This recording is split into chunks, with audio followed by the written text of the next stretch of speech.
दोस्तों, मैं प्रताप सिंह आपका स्वागत करता हूं आपके यूट्यूब चैनल परीक्षा नगर में। तो आज हम चर्चा करते हैं भारत के भूगोल के बारे में। ठीक है दोस्तों, तो इसमें ऑब्जेक्टिव टाइप आंसर नहीं है, सिर्फ वन लाइन आंसर होंगे। ठीक है दोस्तों, तो प्लीज़ प्लीज़ प्लीज़ सर, आप हमारे चैनल को सब्सक्राइब और बेल आइकन दबाना ना भूलें, जिससे कि आपके पास नोटिफिकेशन पहुँचता रहे दोस्तों। ठीक है दोस्तों, तो चलो चलते हैं। और हाँ दोस्तों सुनो, इसी में अगली जो वीडियो आपकी होगी वो करंट अफेयर की होगी, जो आपको बहुत ज़बरदस्त और बहुत अच्छी लगेगी। ठीक है दोस्तों, तो आगे चलते हैं। आपका अगला क्वेश्चन है, भारत का सबसे उत्तरी बिंदु है। इसका आपका आंसर है इंदिरा कॉल, जो कि जम्मू कश्मीर में पड़ता है। जम्मू कश्मीर की राजधानी श्रीनगर है और यहाँ के जो राज्यपाल हैं उनका नाम है गिरीश चंद्र मुर्मू। ठीक है दोस्तों, क्या नाम है? गिरीश चंद्र मुर्मू। तो हम अगले क्वेश्चन पर चलते हैं। भारत का सबसे दक्षिणतम बिंदु है, तो वो क्या है? इंदिरा पॉइंट है। आंसर है इसका इंदिरा पॉइंट है, जो तमिलनाडु में पड़ता है और तमिलनाडु की राजधानी है चेन्नई। ठीक है दोस्तों, और यहाँ के जो सीएम हैं उनका नाम है के पलानी स्वामी। ठीक है दोस्तों, के पलानी स्वामी। तो अगले क्वेश्चन की तरफ चलते हैं। भारत की उत्तर से दक्षिण तक लंबाई कितनी है? भारत की उत्तर से दक्षिण तक लंबाई कितनी है? तो इसकी लंबाई है 3214 किलोमीटर, जो जम्मू कश्मीर से तमिलनाडु तक है। ठीक है दोस्तों, तो हम अगले क्वेश्चन की तरफ चलते हैं। भारत की पूर्व से पश्चिम तक लंबाई कितनी है? तो यह है 2933 किलोमीटर, जो अरुणाचल प्रदेश से गुजरात तक है। ठीक है दोस्तों, तो हम अगले क्वेश्चन की तरफ चलते हैं। भारत के 9 राज्य समुद्र से लगे हुए हैं, कौन कौन से हैं? ठीक है दोस्तों, तो उनके नाम सुनिए। आंसर है इसका गुजरात, महाराष्ट्र, गोवा, कर्नाटक, केरल, तमिलनाडु, आंध्र प्रदेश, उड़ीसा, पश्चिम बंगाल। ठीक है दोस्तों, तो अगले क्वेश्चन की तरफ चलते हैं। खाड़ी किसे बोलते हैं? खाड़ी किसे बोलते हैं? तो इसका आंसर होगा जो तीनों ओर से भूमि से घिरी हो और एक भाग सागर या महासागर से घिरा हुआ होता है, उसे खाड़ी बोला जाता है। ठीक है दोस्तों, खाड़ी बोला जाता है। तो हम अगले क्वेश्चन की तरफ चलते हैं। भारत की कुल सीमा की लंबाई कितनी है? यानी कि टोटल भारत की कुल सीमा की लंबाई कितनी है? तो इसका आंसर होगा 22,716.6 किलोमीटर। ठीक है दोस्तों, तो हम अगले क्वेश्चन की तरफ चलते हैं। भारत के स्थलीय सीमा की लंबाई कितनी है? भारत के स्थलीय सीमा की लंबाई कितनी है? तो यह 15,200 किलोमीटर। ठीक है दोस्तों, 15,200 किलोमीटर। तो स्थलीय सीमा की लंबाई कितनी है? 15,200 किलोमीटर, जो गुजरात से पश्चिम बंगाल तक है। ठीक है दोस्तों, तो हम अगले क्वेश्चन की तरफ चलते हैं। भारत के समुद्री सीमा की लंबाई कितनी है? भारत के समुद्रीय सीमा की लंबाई कितनी है? तो इसकी है 6,100 किलोमीटर। ठीक है दोस्तों, तो हम अगले क्वेश्चन की तरफ चलते हैं। भारत के स्थलीय सीमा की लंबाई लक्षद्वीप और अंडमान निकोबार द्वीप समूह को मिलाकर कितनी है? यानी टोटल दोनों को मिलाकर कितनी है? तो इसकी है 7,516.6 किलोमीटर। ठीक है दोस्तों, तो हम अगले क्वेश्चन की तरफ चलते हैं। समुद्र में दूरी को किससे मापी जाती है? समुद्र दूरी को किससे नापते हैं? ठीक है, तो इसका आंसर होगा आपका दोस्तों नॉटिकल मील से नापते हैं। ठीक है दोस्तों, एक नॉटिकल बराबर 1.82 किलोमीटर। ठीक है दोस्तों, यानी कि एक नॉटिकल बराबर 1.82 किलोमीटर। तो नॉटिकल का मात्रक होता है लंबाई। क्या होता है दोस्तों? नॉटिकल का मात्रक लंबाई। ओके, तो हम आगे चलते हैं आगे प्रश्न की तरफ। भारत का भौतिक विभाजन 5 भागों में किया गया है, वह कौन कौन से हैं? ठीक है दोस्तों, तो हम बताते हैं। उत्तर में हिमालय पर्वत, जो जम्मू कश्मीर में, ठीक है। विशाल, और दूसरा विशाल मैदानी भाग, इसमें पड़ते हैं आपके उत्तर प्रदेश, बिहार, पश्चिम बंगाल, असम। और पश्चिमी मरुस्थलीय प्रदेश में पड़ते हैं आपके गुजरात और राजस्थान। और दक्षिणी प्रायद्वीपीय पठारी भाग में पड़ते हैं महाराष्ट्र, मध्य प्रदेश, छत्तीसगढ़, झारखंड। और समुद्री तटीय मैदान, ठीक है। तो हम अगले प्रश्न की तरफ चलते हैं। हिमालय पार की नदियाँ हैं, हिमालय पार की नदियाँ हैं, तो वह हैं ब्रह्मपुत्र, सिंध तथा सतलज। तो ब्रह्मपुत्र नदी को तिब्बत में साम्पू के नाम से जाना जाता है और असम में ब्रह्मपुत्र के नाम से जाना जाता है, ठीक है दोस्तों। और असम में दिहंग के भी नाम से जाना जाता है। और आपकी अगली है सिंधु। तो सिंधु की जो लंबाई है नदी की वो 2880 किलोमीटर, और भारत में इसकी जो लंबाई पड़ती है 1114 किलोमीटर। कितनी? 1114 किलोमीटर। तो आपकी सतलज जो मैंने लिखा है इसमें, वो ये नहीं है, इसमें है सतलज, ठीक है दोस्तों, सतलज नाम है। और सतलज की जो लंबाई है 1500 किलोमीटर, भारत में पड़ती है 1050 किलोमीटर, ठीक है दोस्तों। तो अगले प्रश्न की तरफ चलते हैं। भारत के बृहत्तम नदी कौन सी है? भारत के बृहत्तम नदी कौन सी है? तो वह है, कौन सी है? गंगा। और गंगा नदी का उद्गम स्थल है गंगोत्री मलेशियर है, ठीक है। ये गोमुख स्थान है, ये उत्तराखंड राज्य में पड़ता है। और उत्तराखंड की जो राजधानी है वो देहरादून है, ठीक है दोस्तों। तो हम अगले प्रश्न की तरफ चलते हैं। गंगा नदी को बांग्लादेश में किस नाम से जाना जाता है? गंगा नदी को बांग्लादेश में किस नाम से जाना जाता है?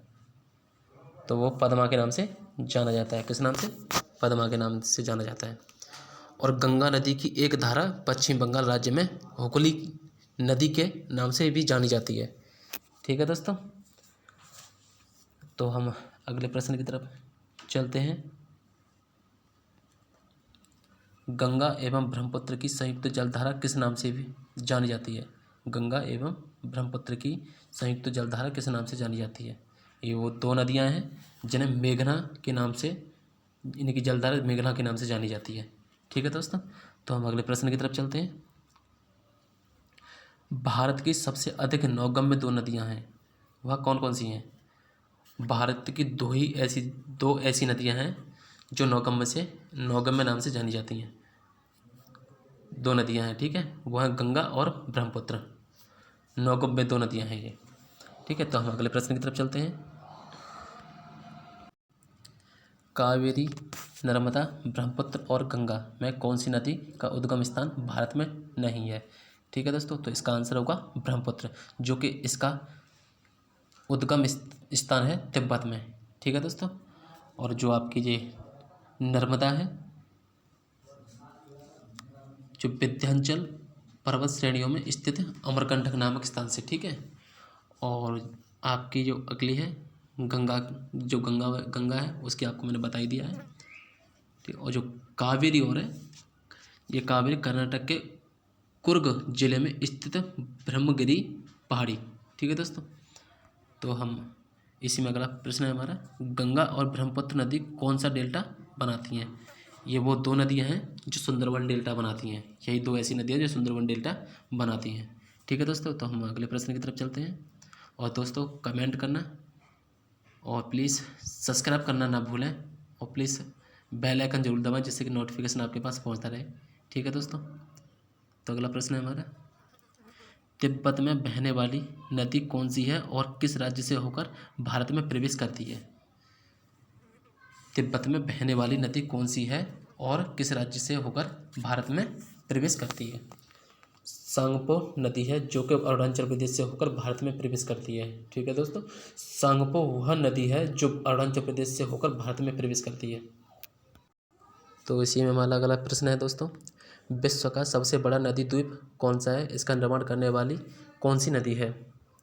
तो इसका आपका आंसर होगा सबसे बड़ा नदी द्वीप माजुली है, जो इसका निर्माण करने वाली नदी ब्रह्मपुत्र है। ठीक है दोस्तों, यानी कि नदी द्वीप माजुली है, इसका निर्माण करने वाली नदी ब्रह्मपुत्र है। तो इसी में तो हमारा अगला प्रश्न है, कावेरी नदी जल विवाद मुख्यतः किन दो राज्यों के मध्य है? यानी कि कावेरी नदी जल विवाद मुख्यतः किन दो राज्यों के मध्य है? तो वो हैं दोनों हमारे राज्य कर्नाटक तथा तमिलनाडु। तो कर्नाटक की हमारी राजधानी है बेंगलुरु और तमिलनाडु की हमारी राजधानी है चेन्नई। ठीक है दोस्तों, और इसी में हमारा अगला प्रश्न है, इंडो ब्रह्मा है, तो इसका हमारा आंसर होगा एक पौराणिक नदी, यानी कि एक पौराणिक नदी है जो इंडो ब्रह्मा है। तो हमारा अगला प्रश्न होगा, हिमालय काटकर एवं बहकर आने वाली नदियां हैं। हिमालय काटकर एवं बहकर आने वाली नदियां हैं, इसका आंसर होगा ब्रह्मपुत्र, सतलज और सिंधु। ठीक है दोस्तों, और इसी में हमारा अगला प्रश्न है, खारी नदी किस अपवाह तंत्र का अंग है? खारी नदी किस अपवाह तंत्र का अंग है? तो दोस्तों हमारा इसका आंसर होगा बंगाल की खाड़ी। और बंगाल की खाड़ी में 204 द्वीप समूह अंडमान निकोबार हैं, और अंडमान निकोबार की राजधानी है पोर्ट ब्लेयर। ये ज्वालामुखी चट्टान से निर्मित होती है। ठीक है दोस्तों, तो हम आगे चलते हैं क्वेश्चन की तरफ। भ्रंश घाटी से होकर चंबल, नर्मदा, कावेरी और गोदावरी, इनमें से कौन सी नदी बहती है? तो इसका आंसर होगा आपका नर्मदा। कौन सा आंसर होगा? नर्मदा। और नर्मदा नदी की लंबाई है 1312 किलोमीटर। ठीक है दोस्तों, तो हमारा इसी में अगला प्रश्न है, दक्षिण भारत के पठारी प्रदेश को कौन सी नदी दो भागों में विभाजित करती है? दक्षिण भारत के पठारी प्रदेश को कौन सी नदी दो भागों में विभाजित करती है? वो नर्मदा करती है। ठीक है दोस्तों, इसका आंसर है नर्मदा। और इसी में हमारा अगला प्रश्न है, किस नदी को वृद्ध गंगा के नाम से जाना जाता है? तो इसका आंसर होगा गोदावरी। ठीक है दोस्तों, किस नदी को वृद्ध गंगा के नाम से जाना जाता है? इसका आंसर होगा गोदावरी। दोस्तों गोदावरी को एक बूढ़ी गंगा के नाम से भी जाना जाता है। इसकी जो लंबाई है 1465 किलोमीटर, और इसका उद्गम है नासिक जिले के महाराष्ट्र के त्रिभंग गांव की एक पहाड़ी। ठीक है दोस्तों, तो हम आगे प्रश्न की तरफ चलते हैं। हाँ दोस्तों, भारत के वनस्पति भी भारत के भूगोल में आते हैं। तो हमारा पहला आपका जो प्रश्न है, तो आप देखेंगे, जो ये वाला प्रश्न मोस्ट इम्पोर्टेंट है, भारत में वन नीति कब लागू की गई थी? ठीक है दोस्तों, तो इसका आंसर है भारत में वन नीति 1988 में लागू की गई थी। ठीक है दोस्तों, ISFR Indian state of forest report की रिपोर्ट के अनुसार 33.81% भाग पर वन है। ठीक है दोस्तों, तो इसी में हमारा अगला प्रश्न है, ISFR का ऑफिस कहाँ है? तो वो पड़ता है हमारा देहरादून। और देहरादून जो हमारे उत्तराखंड की राजधानी देहरादून है। ठीक है दोस्तों, तो हम आगे प्रश्न की तरफ चलते हैं। भारत में कितने प्रकार की वनस्पति पाई जाती हैं, उनके नाम बताओ। 6 प्रकार की वनस्पति पाई जाती हैं, उनके नाम हैं, उष्णकटिबंधीय सदाहरित वनस्पति, दूसरी उष्णकटिबंधीय शुष्क पर्णपाती या पतझड़ वनस्पति, और तीसरी है हमारी उष्णकटिबंधीय शुष्क मानसूनी वनस्पति, चौथी है हमारी मरुस्थलीय वनस्पति, पाँचवीं हमारी ज्वारीय वनस्पति, और छठवीं हमारी पर्वतीय वनस्पति। तो दोस्तों हम अगले प्रश्न की तरफ चलते हैं। देश के सर्वाधिक क्षेत्रफल पर किस प्रकार के वन पाए जाते हैं? देश के सर्वाधिक क्षेत्रफल पर किस प्रकार के वन पाए जाते हैं? इसका आंसर उष्णकटिबंधीय शुष्क पर्णपाती या पतझड़ वनस्पति। ठीक है दोस्तों, तो इसी में हमारा अगला प्रश्न है, देश के उन भागों में जहां औसत वार्षिक वर्षा 200 सेंटीमीटर से अधिक तथा वार्षिक औसत तापमान 24 सेंटीग्रेड के आसपास वर्ष भर आर्द्रता 70% तक रहती है, वहाँ किस प्रकार के वन पाए जाते हैं? तो हमारा इसका आंसर होगा उष्ण कटिबंधीय सदाहरित वनस्पति। ठीक है दोस्तों, तो हम अगले प्रश्न की तरफ चलते हैं। देश के 100 से 200 सेंटीमीटर औसत वार्षिक वर्षा वाले भागों में किस प्रकार की वनस्पति पाई जाती है? तो हमारा इसका आंसर होगा उष्ण कटिबंधीय शुष्क पर्णपाती वनस्पति। ठीक है दोस्तों, और दोस्तों इसका जो विस्तार है उत्तराखंड, बिहार, उत्तर प्रदेश, पश्चिम बंगाल और महाराष्ट्र, इन क्षेत्रों में मिलती है। ठीक है दोस्तों, और हमारे इसी में अगला प्रश्न है 50 सेंटीमीटर से कम औसत वार्षिक वर्षा वाले क्षेत्रों में सामान्यतया किस प्रकार के वन पाए जाते हैं? तो दोस्तों हमारा इसका आंसर है मरुस्थलीय वन। जो इनका क्षेत्र विस्तार है पश्चिमी राजस्थान, उत्तरी गुजरात तथा पश्चिमी मध्य प्रदेश। ठीक है दोस्तों, तो हम अगले प्रश्न की तरफ चलते हैं। दलदली अथवा ज्वार भाटा क्षेत्र में पाए जाने वाले वन को क्या कहा जाता है? दलदली अथवा ज्वार भाटा क्षेत्र में पाए जाने वाले वन को क्या कहा जाता है? तो इसका आंसर होगा मैंग्रोव वन। क्या होगा? Mangrove one. अब इसी में हमारा प्रश्न है एक और, भारत में मैंग्रोव वन वनस्पति का सर्वाधिक विस्तार किस राज्य में पाया जाता है? भारत में मैंग्रोव वनस्पति का सर्वाधिक विस्तार किस राज्य में पाया जाता है? तो हमारा इसका आंसर होगा पश्चिमी बंगाल। क्या होगा? पश्चिमी बंगाल। और दोस्तों पश्चिम बंगाल की राजधानी है कोलकाता। ठीक है दोस्तों, तो इसी में हमारा अगला प्रश्न है, भारत में चंदन की लकड़ी के वन सबसे अधिक कहाँ पाए जाते हैं? तो हमारा इसका आंसर होगा नीलगिरी की पहाड़ियों में। कहाँ होता है? नीलगिरी की पहाड़ियों में। तो दोस्तों हमारे चैनल को सब्सक्राइब और बेल आइकन दबाना ना भूलें, जिससे कि आपके पास नोटिफिकेशन आता रहे। ठीक है दोस्तों, प्लीज़ सब्सक्राइब जरूर करें। तो हम अगले प्रश्न की तरफ चलते हैं। साइलेंट वैली के चर्चित होने का कारण है? साइलेंट वैली के चर्चित होने का कारण है, तो इसका आंसर होगा जैव विविधता एवं सदाबहार वन का संरक्षण। ठीक है दोस्तों, तो हम अगले प्रश्न की तरफ चलते हैं। इसी में फूलों की घाटी स्थित है। फूलों की घाटी स्थित है, तो वह है उत्तराखंड में स्थित है। उत्तराखंड की राजधानी देहरादून। शांत घाटी अवस्थित है, ये प्रश्न हमारा है, शांत घाटी अवस्थित है, वह है केरल में। हमारे केरल की जो राजधानी है वो तिरुवनंतपुरम। ठीक है दोस्तों, तो हम आगे प्रश्न की तरफ चलते हैं। कौन सा राज्य शहतूत रेशम उत्पादित करता है? कौन सा राज्य शहतूत रेशम उत्पादित करता है? तो इसका आंसर है कर्नाटक। तो कर्नाटक की राजधानी आपको पता ही है, वो तो बेंगलुरु है। और इसी में हमारा अगला प्रश्न है, गंगा ब्रह्मपुत्र के डेल्टाई क्षेत्र में किस वृक्ष की अधिकता के कारण इसे सुंदरवन कहा जाता है? तो वो इसका आंसर है सुंदरी। क्या आंसर है? सुंदरी। तो दोस्तों हम अगले प्रश्न की तरफ चलते हैं। भारत में चंदन की लकड़ी के लिए प्रसिद्ध राज्य हैं? तो वो दो राज्य हैं ऐसे, एक कर्नाटक, एक तमिलनाडु। पहले नंबर पर कर्नाटक आता है, दूसरे नंबर पर तमिलनाडु आता है। ठीक है दोस्तों, तो इसी में हमारा अगला प्रश्न है, भारत के किस भौतिक प्रदेश में उष्णकटिबंधीय से लेकर अल्पलायन प्रकार की वनस्पति मिलती हैं? तो हमारा इसका आंसर होगा उत्तर का हिमालय पर्वतीय प्रदेश। ठीक है दोस्तों, तो हम अगले प्रश्न की तरफ चलते हैं। दोस्तों भारत की मिट्टियाँ भारत के भूगोल में ही आती हैं, इन्हें भी आप देखिएगा। भारतीय कृषि अनुसंधान परिषद के अनुसार भारत में कितने प्रकार की मिट्टियाँ पाई जाती हैं? तो दोस्तों हमारा आंसर होगा 8 प्रकार की। ठीक है दोस्तों, 8 प्रकार की मिट्टियाँ पाई जाती हैं। ICAR के अनुसार इंडियन काउंसिल एग्रीकल्चर रिसर्च, इसका ऑफिस नई दिल्ली में है। ठीक है दोस्तों, तो हमारा इसी में अगला प्रश्न है, क्षेत्रीय विस्तार और कृषि में महत्व की दृष्टि से भारतीय मिट्टियों के कितने प्रमुख वर्ग हैं? तो दोस्तों इसका आंसर है 4 प्रमुख वर्ग हैं। उसमें दिया गया था, पिछले प्रश्न में दिया था 8 प्रकार की मिट्टियाँ, और इसमें जो पूछा है इसमें 4 प्रमुख वर्ग हैं ओनली। ठीक है, तो हम अगले प्रश्न की तरफ चलते हैं। भारत की सर्वाधिक महत्वपूर्ण मिट्टी कौन सी है? भारत की सर्वाधिक महत्वपूर्ण मिट्टी कौन सी है? इसका आंसर होगा जलोढ़ मिट्टी। ठीक है दोस्तों, और इसी में हमारा अगला प्रश्न है, भारत के सर्वाधिक क्षेत्र पर किस प्रकार की मिट्टी का विस्तार पाया जाता है?